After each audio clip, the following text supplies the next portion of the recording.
কলকাতায় ফের জালে ভিন রাজ্যের গ্যাংস্টার। রিপন স্ট্রিটে জালে লখনৌয়ের গ্যাংস্টার মোহাম্মদ সোহরাব। কলকাতা পুলিশের সহায়তায় দিল্লি পুলিশ তাকে গ্রেফতার করেছে। কথা বলবো, আবির দত্ত রয়েছেন আমাদের সঙ্গে। আবির, কি কি অভিযোগ রয়েছে এই সোহরাবের বিরুদ্ধে?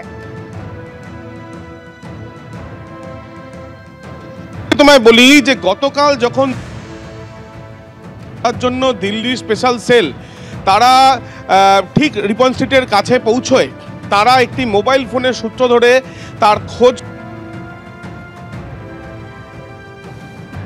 যোগাযোগ বিচ্ছিন্ন হয়ে গিয়েছে আমাদের প্রতিনিধি আবির দত্তর সঙ্গে। কলকাতায় এবার ভিন রাজ্যের গ্যাংস্টার ফের একবার পুলিশের জালে। রিপন স্ট্রিটে তাকে গ্রেফতার করা হলো। কলকাতা পুলিশের সহযোগিতায় দিল্লি পুলিশ তাকে গ্রেফতার করেছে। মোহাম্মদ সোহরাব, মোট 20টি খুনে অভিযুক্ত এই গ্যাংস্টার সোহরাব, যার 1 ঘন্টায় 3 জনকে খুনের অভিযোগ রয়েছে এর বিরুদ্ধে। একাধিক অভিযোগে গ্রেফতার হয়ে সোহরাব জেলবন্দি ছিল। তিহার জেল থেকে সে জুলাই মাসে প্যারোলে বেরিয়েছিল, কিন্তু আর ফেরেনি। অবশেষে দিল্লি পুলিশের জালে উত্তরপ্রদেশের এই গ্যাংস্টার। আবির দত্ত সরাসরি আমাদের সঙ্গে। আবির, দেখো, গতকাল দুপুরবেলা যখন এই মোহাম্মদ সোহরাব যে তিহার জেল থেকে প্যারোলে ছাড়া পেয়েছিল কিন্তু আর ফেরেনি, এবং সিরিয়াল কিলার হিসেবে পরিচিত এই মোহাম্মদ সোহরাবকে যখন ধরতে যায় পুলিশ অর্থাৎ দিল্লি স্পেশাল সেল, তখনও কিন্তু নাটকীয় ছবি কিন্তু ধরা পড়ে বা নাটকীয় পরিস্থিতি তৈরি হয়। তার কারণ গতকাল রিপন স্ট্রিটে 2টো থেকে 2:30টে নাগাদ যখন এই ব্যক্তি সে একটি বাইকে করে যাচ্ছিল, তার কারণ অ্যাপ বেস বাইক সে চালাতো, বেশ কিছু মোবাইল ফোন পেয়েছিল, মোবাইল ফোনের নাম্বার পেয়েছিল দিল্লি পুলিশ, এবং সেটা সূত্র খোঁজ প্রথমে পাওয়া যায়। তাকে যখন ধরা হয় তখন সে হাত ছাড়িয়ে পালিয়ে যাওয়ার চেষ্টা করে, চিৎকার করতে থাকে এবং আশেপাশের লোকজন তারা চলে আসে। অনেকেই সন্দেহ প্রকাশ করতে থাকেন যে কী ঘটনা ঘটছে বলে জিজ্ঞেস করেন তদন্তকারীদের। তারা তাদের আই কার্ড দেখান এবং তারপর যেটা জানা যাচ্ছে যে মোহাম্মদ সোহরাব সেই চিৎকার করতে থাকে যে তাকে খুনের চক্রান্ত করা হচ্ছে। এরপর যখন দিল্লি পুলিশের তরফ থেকে স্পেশাল সেলের যারা অফিসাররা ছিলেন তারা সম্পূর্ণভাবে ওই ব্যক্তিকে ধরার জন্য শক্ত করে তার হাত ধরে ফেলে, তখন সে হাত ছড়িয়ে পালিয়ে যাওয়ারও সে চেষ্টা করে। ঠিক সেই সময় পাকশির থানার পুলিশ ঘটনাস্থলে পৌঁছয় এবং তারা গিয়ে স্থানীয় বাসিন্দাদের সাথে কথা বলার পর গাড়িতে ওই অভিযুক্তকে তোলে।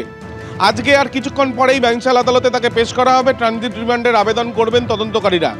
এই মোহাম্মদ সোহরাব যে নিজে একাধিক খুনের অভিযোগ তার বিরুদ্ধে রয়েছে, গ্যাংস্টার সে, এবং তারপর প্যারোলে মুক্তি পাওয়ার পরেই সে নেপালে পালিয়ে যাওয়ার একটা ছক কষছিল বলে তদন্তকারীরা মনে করছেন। কিন্তু কলকাতায় এসে গা ঢাকা দিয়েছিল সে, অন্যের আইডি ব্যবহার করে সে বাইক চালাচ্ছিল, কিন্তু যখন তাকে ধরা হয় সেই সময়ও সে পালিয়ে যাওয়ার চেষ্টা করে। কি পরিকল্পনা তার ছিল, সে কি অন্য কোনো প্ল্যানিংয়ে ছিল কিনা, সেই বিষয়গুলো জানার জন্যই তাকে হেফাজতে নেওয়ার প্রয়োজনীয়তা রয়েছে বলে তারা মনে করছেন। তাই ট্রানজিট রিমান্ডে এখান থেকে নিয়ে গিয়ে স্থানীয় কোর্টে দিল্লিতে সেখানে তাকে পেশ করা হবে এবং তারপরে সিদ্ধান্ত নেওয়া যাবে যে আদালতের যা নির্দেশ হবে যে তাকে তিহার জেলে পাঠানো হবে, নাকি এই নির্দিষ্ট যে মামলা যেখানে সে পালিয়ে গিয়েছিল সেই বিষয় নিয়ে আরও কোনো তথ্য জানার জন্য তাকে জিজ্ঞাসাবাদ করা হবে, যেটা জানা যাবে আর কিছু সময়ের পরেই। আবির, ধন্যবাদ।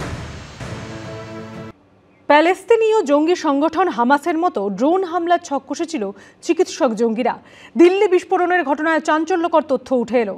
গোয়েন্দা সূত্রে খবর, এনআইএর হাতে ধৃত জাসির বিলাল ওয়ানি ওরফে দানিশ বিস্ফোরণের অন্যতম চক্রী। রাষ্ট্রবিজ্ঞানে স্নাতক হলেও ড্রোন তৈরিতে সিদ্ধহস্ত ছিল ধৃত যুবক। দেখতে ছোট কিন্তু কাজে মারাত্মক, বিপক্ষে প্রাণ নেবার জন্য যথেষ্ট, কিন্তু নিজের ক্ষয়ক্ষতির কোনো সম্ভাবনা নেই। ফরিদাবাদের চিকিৎসক মডিউলের পরিকল্পনা ছিল ভয়ঙ্কর।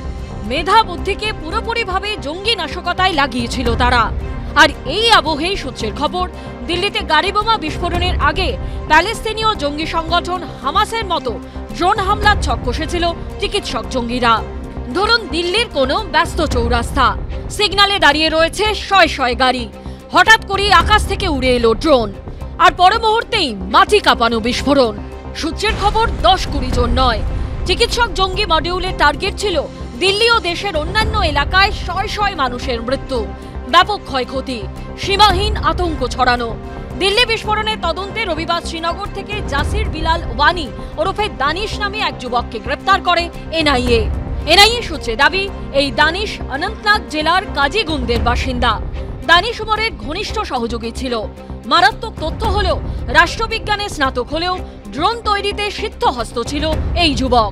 উমারকে প্রযুক্তিগত সহযোগিতা করত এই দানিশি। বর্তমানে ড্রোনের মাধ্যমে বিস্ফোরক সরবরাহ করার জন্য আধুনিক প্রযুক্তি সম্পন্ন ব্যবস্থা তৈরির চেষ্টা করছিল সে।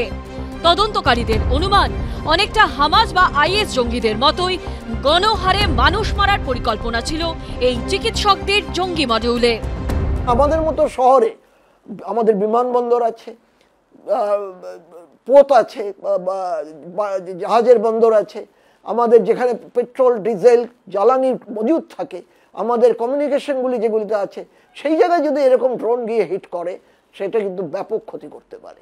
তো তাছাড়া জনবসতি এলাকাতে এগুলিতেও এরা ক্ষতি করতে পারে। নজরদারি রাখা এইটা কিন্তু একটা বড় চ্যালেঞ্জ। এইটা যদি ব্যাপকভাবে মিলিটেন্টদের কাছে এসে ঘনবসতিপূর্ণ এলাকায় ছোট ছোট পার্টসগুলি এনে ওরা অ্যাসেম্বল করে যে কোনো একটা ছোট্ট জায়গা থেকে ওরা ড্রোন লঞ্চ করতে পারে। জঙ্গিরা ঘরে বসে ড্রোন তৈরিতে সক্ষম হলে দেশের অভ্যন্তরীণ নিরাপত্তার ক্ষেত্রে আগামী দিনে আরো বড় চ্যালেঞ্জ দেখা দিতে পারে, এমনটাই আশঙ্কা বিশেষজ্ঞদের। এই ড্রোন কিন্তু ওয়েপন ক্যারি করতে পারে।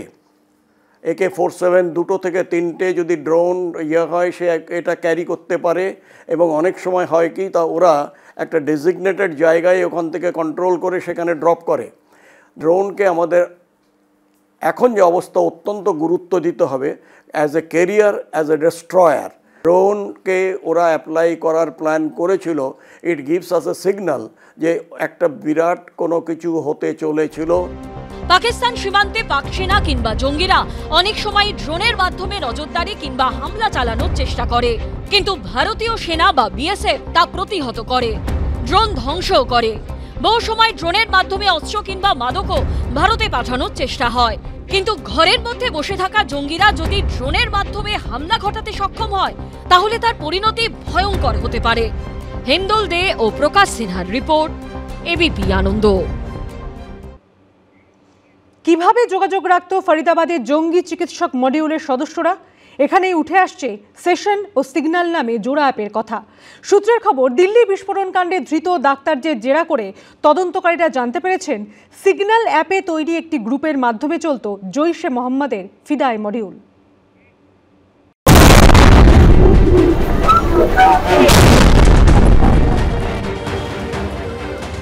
দিল্লি বিস্ফোরণের ঘটনায় তুরস্ক, আফগানিস্তান থেকে পাকিস্তান একাধিক দেশের জঙ্গিদের হ্যান্ডলারদের যোগ মিলেছে আগেই।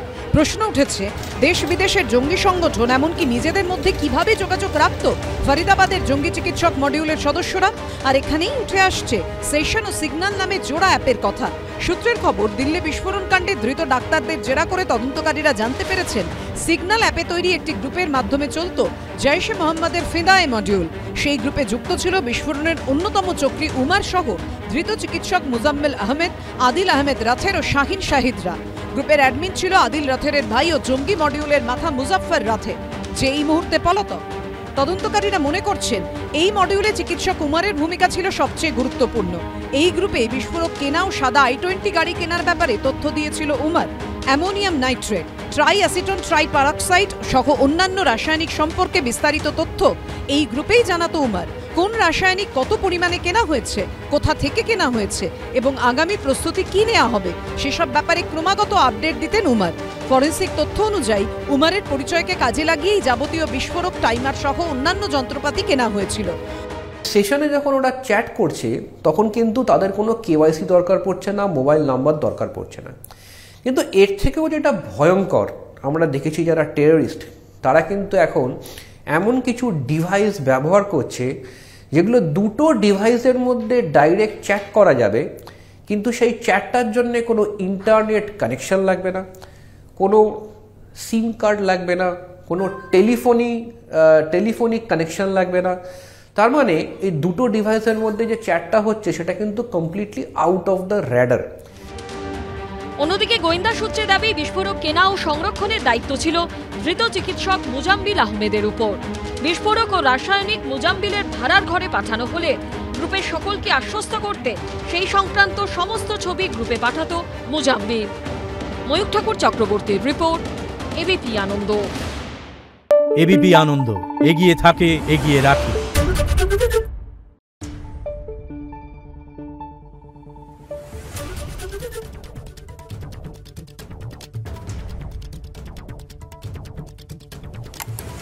Thank you.